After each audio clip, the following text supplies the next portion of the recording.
Hello. Hey everyone, and welcome back to another video. My name is Tilly and I am a strength and conditioning coach. It is 12 degrees outside and I'm freezing, so I'm sorry if you can hear me ruffling around in this the entire video, but today we're going to be talking about whether or not running actually gives us arthritis or damages our joints and our body. I've seen so much stuff online saying that it does. Every few years I see another article saying that it does. So I really just kind of want to investigate this further. As always, guys, if you're new here, please make sure to like and subscribe. It would really help out the channel and it would just be fabulous. Osteoarthritis is a degenerative joint disease and it's the most common form of arthritis. It's classified as structural or a functional damage to our joint, and it can involve the ligaments, the cartilage, the bone, the menisci, or just anything related to our joints. There's not one reason why it happens. It could be a multitude of different factors. It could be injury, wear and tear of the joint, nutritional deficiencies, or maybe there's even a genetic component involved. It could be caused by muscle weakness or malalignment of our anatomy or our bony structures. That's how I got it. And while it can come about in a variety of different ways, the symptoms are pretty similar. Those are things like chronic pain or stiffness, swelling, tenderness to touch, or decreased movement capacity. I actually had arthritis in my hip as a result of a failed surgery, and let me tell you, it was shit. The most common places for arthritis are our knee and our hip because they're our big load-bearing joints. And so this is obviously something that we don't want to happen, particularly if you love running. I want you to feel like you can do it safely. So is the media right? The main concern about running is that it's high impact and it's a repetitive stress upon our joints. If we do it continuously or chronically, then the fear is that running could act as a mechanical overload and cause structural damage. So could running be the reason for the development of or progression of arthritis? Let's investigate it further. Now, this study was done on people who already had arthritis, and it looked at whether or not running worsened the condition for them. It turns out they found that there was little evidence to suggest that running is harmful. They also said that running was not associated with longitudinal worsening of knee pain or radiographically defined structural progression, which is amazing because this means that clinically they weren't able to see any detriment or worsening of the joint. The study also found that runners actually had more improvement in their knee pain, so less knee pain, than people who did not run. The researchers therefore suggested that potentially running has an actually positive benefit from a knee health perspective on those with osteoarthritis. The reason why the researchers suggest this is because they thought that perhaps running resulted in greater muscle strength, and that lessened the impact felt on the knee by the ground reaction forces that occur during running. Now let me tell you, if muscle strength is actually seen as something that is preventative and has an anesthetic effect on osteoarthritis and the associated pain, then I can think of something that is maybe even a little better than running for increasing muscle strength and size. Does anyone know what that is? Anyone? Resistance training. So that's good to know. Now let's look at people with healthy knees and people with a long history of running and see whether or not they have higher chances of developing osteoarthritis. This study looked at over 2,000 people with varying levels of running history. So some people who ran habitually and some people who didn't run at all. What they found was that a history of running for leisure did not increase your odds of knee pain nor osteoarthritis. The researchers found that there actually seems to be a dose-dependent inverse relationship between running and knee pain. So that means as you run more, less knee pain seems to be present. And for the people who did not run at all, they actually had more knee pain. So that's pretty in line with the theory that previous researchers had, that perhaps the muscle strength involved in the running is actually helpful. I also want to mention this part from the article because I feel like there's so much nonsense out there about whether or not your weight can contribute to osteoarthritis, or particularly whether or not your weight should stop you from running. But this study found no interaction between BMI, running, and your likelihood of developing osteoarthritis. BMI is outdated and dumb anyways, but I could make a whole video on that, so we're going to leave that for now. But overall, this study concluded that running does not appear detrimental from a knee health perspective. This study was also really cool because it was based on the general population. These aren't elite runners and they're not athletes. They're people who move for fun. And so it's really applicable to a broader group of us. It's certainly applicable to most of us anyways. Now, this next paper actually made a little infographic showing the rates of arthritis within different communities. They found that 3.5% of recreational or amateur runners had knee or hip osteoarthritis.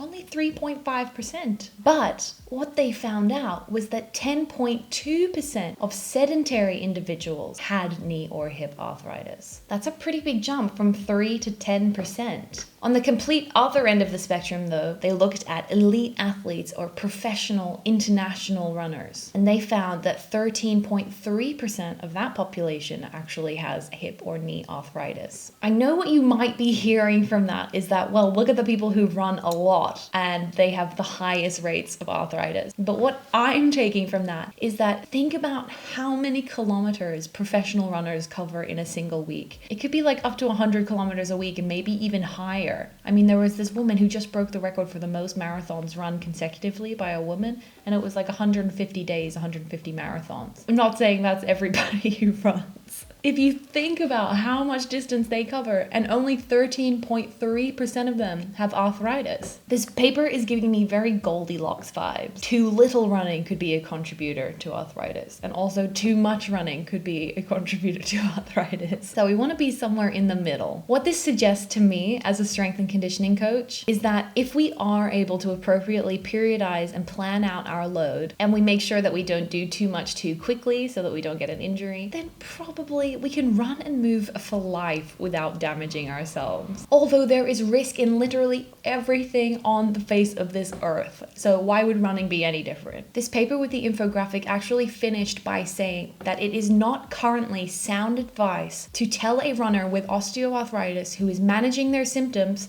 to cease their running. Did you hear that? Even if you have osteoarthritis, the current body of literature suggests that running is not going to accelerate it or cause progression. And this is inclusive of people who are over 50 years of age. So if running is something that you love, then I hope this gives you a little bit more confidence to keep going. I think in this case, the media is probably blowing this way out of proportion. Now, my caveat to this is that I'm never ever going to tell you to stop running if you have no pain, or if your pain is stable and manageable. However, if you feel like you are running and you're feeling that your pain is becoming worse or it's becoming unmanageable, then that's when it becomes an issue and you would probably need to speak to a healthcare professional, not listening to people on YouTube telling you what the research says. In conjunction with that, you should then also probably work with a coach who is able to help you program and manage your load more effectively, because truly motion is lotion, and the more we can move, likely the better it is that we're going to feel, not just physically but also probably mentally. I know when I had chronic pain, when I was not able to move, I was just in such a pit. So we just have to find something or anything that allows us to move without pain, and if running is that for you, then you keep it the up. In conclusion, everybody, running does not create nor does it worsen the progression of osteoarthritis. Things that are more likely to cause osteoarthritis than running are history of injuries or acute trauma to the joint or intrinsic joint abnormalities and something like that. But please don't hear that those things do cause arthritis. I'm just saying they might, but they also might not. It depends. Anyways, guys, that's it from me today. Just a nice and short one. I hope you all have an amazing week. As always, please make sure to like and subscribe. And as always, if you have any ideas for videos, drop them down below. Have a great week, everybody. Bye.